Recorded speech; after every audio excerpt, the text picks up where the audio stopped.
I wanted to kick this video off with a bang. So we are starting with a larger scale project. I'm using 2 of these Ikea Valter little wall mounts and also this Torslev, I hope I pronounced that right, rug. And the other supplies I'm going to be using are a hot glue gun, wooden dowel, black spray paint, and some painter's tape. So I'm taking this rug, and I believe this is a 3-foot by 5-foot rug, and I'm going to be taking the top portion and I'm actually going to be folding it over on itself and then hot gluing down just the edge. We're basically creating like a little pocket hole, that way we can stick the wooden dowel through. So just use a strong bond glue. Hot glue worked great. And then I'm using some paper towel and painter's tape to create a diagonal stripe across this rug. And this is going to be on the bottom section of the rug. Basically, I am masking off the top portion, and we're going to be spraying this with some black spray paint. I actually had to reposition it one time just to get it in the correct position that I wanted it in.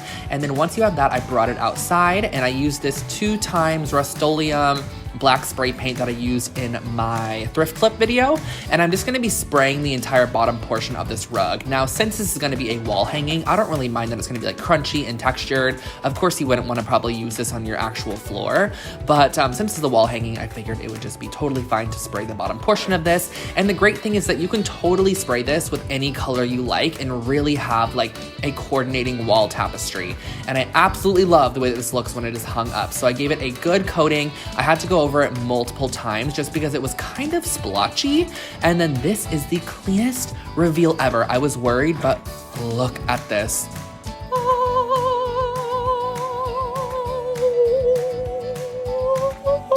Okay.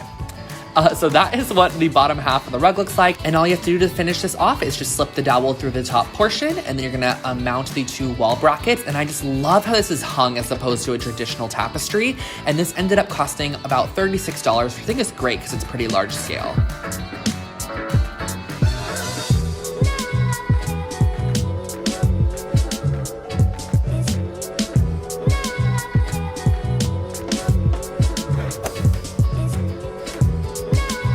I told you guys that this video is filled with a ton of projects I love, and this one is probably one of my favorite decor items I've actually created. So just go back if you want to look at those supplies, because we're going to jump right in. I'm starting off with these Lindronde objects, which I've used these before on my channel, and they are just like round circular decor pieces, and I'm also using some air dry clay. And what I'm going to be doing with this clay is basically just molding it around the actual hoop portion of this like decorative object, and I'm going to be creating it into sort of a new, more organic, kind of steel looking object, a very CB2 restoration hardware vibe. I absolutely love pieces like this, but they typically cost anywhere from like $50 to $150 for just like one decorative object, but they're actually made of real metal. Of course, we're not doing that today. So I'm using a little bit of water and I'm just rubbing what I've already done. This literally looks sexual. I'm very sorry about that, but you know, you just gotta do what you gotta do. So I'm taking the water and just smoothing out the clay, because basically we're just wanting to break down like the top layer of clay and make it just very, very smooth and clean, and you can really kind of like mold it and mend it to the shape you want. And I'm actually repeating the process on the larger one. Now, these circles at Ikea were actually on sale when I got them. I don't know why. I don't know if they're going out of stock, so definitely check your Ikea. The larger one I made a little bit more organic with thicker clay sections, and the right side, as you can see, that's smoothed and the left side is not. So that's kind of like showing you why I like to smooth them out. And then once they are dry, I went in with some of this obsidian stone texture spray paint and gave it a quick little spray just to give it a little bit more texture than it already had. And I sprayed the base as well because I knew I wanted to lastly go in and give a full coat of this matte farmhouse black spray paint to match my decor in my home. And I gave 2 coats of this total, and it just turned out absolutely incredible. I really, really love the outcome of this, and I was able to create both of these for $27.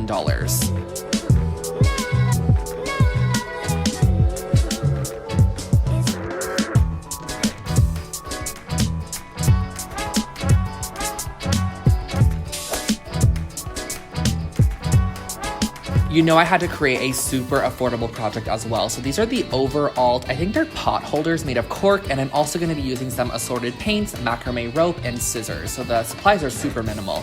And these are the 3 items that you get, and I was like, these are really great shapes to actually create a wall hanging with. So I grabbed a couple of paints in like a peach color, a more pinky peach color, and then a tan color. And I'm going to be basically painting all 3 of these circles. So I'm doing 2 full coats, and when I tell you guys, this was so satisfying to paint. Something about how smooth this cork was and how it like soaked in the paint was just so nice. I loved it. So I ended up painting the medium-sized one like a tan color. The largest one was more of a darker, like salmony pink. And then the smallest one here is like a more lighter, kind of like corally salmony pink. I wanted to do 3 shades that were very similar, but still different at the same time, which you're gonna be able to see in the end clips. So I ended up doing a total of 2 coats on all 3 of these objects.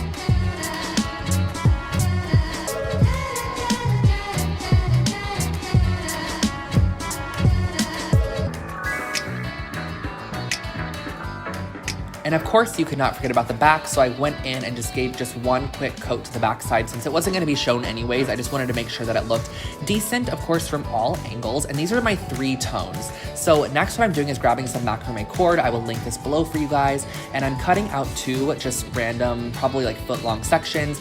And I'm gonna be looping it around and then pulling through my strands through the largest loop. And then I'm gonna also be doing the same thing on the medium-sized loop. So we're gonna have both of these like this. And then the smallest loop is actually gonna be the center point. So I'm pulling both of the rope sections down through, and you're gonna see exactly what I'm doing to connect these. I wanted a very clean finish. So I'm flipping it over. I'm putting hot glue on the backside and basically just gluing these down to the actual backside of the smallest loop and repeating the same process on the other side. That way when you flip it over, there's no knots or anything, but it's gonna look super, super smooth. And then it's also gonna be level at the same time. So this basically finishes it off, but of course I needed to add a little loop to the top portion. So I'm adding on some macrame cord in a loop, tying a knot at the top, cutting off the excess strands, and that finishes off this wall decor item, which I actually was able to create for just $8.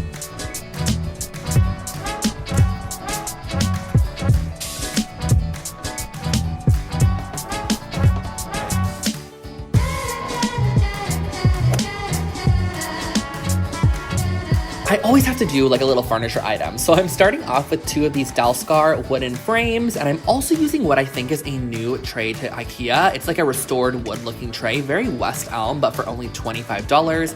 And the additional supplies are these L brackets and little miniature screws. And I'm also gonna be using a drill and a pen. So these are the L brackets, they're just from Lowe's. It's a couple bucks for a pack of 8. And what I'm doing is I'm opening up the frame and pulling out everything on the inside of the frame. You're not gonna need any of those pieces at all. And then what I'm doing is laying down my 4 L brackets on one of the ends of the frame. It's going to be the shorter end. And I'm gonna be drilling what are known as pilot holes. I learned this from my lovely friend Rachel, who is a woodworker here on YouTube. I don't know how to work the wood, but you know, I can try sometimes. So I'm using, that sounded awful, honestly. I'm using this drill bit that's really small and just basically creating starting holes for these miniature screws. It just makes it so that the wood doesn't split, and it just gives the screw an easier area to kind of drive into the wood. And I'm also doing the same exact thing on the underside of the tray. This is on the right side, I believe. And I'm gonna be repeating the process on the left side as well, because we're gonna be using these picture frames as the legs to this sort of like geometric table. I think it just turned out really cool in the end, and the woods looked amazing together. And I used some pliers to pull out the little black pieces that are kind of like to hold in the actual picture. And then once you are done, you have your miniature little rustic wood side table for $39.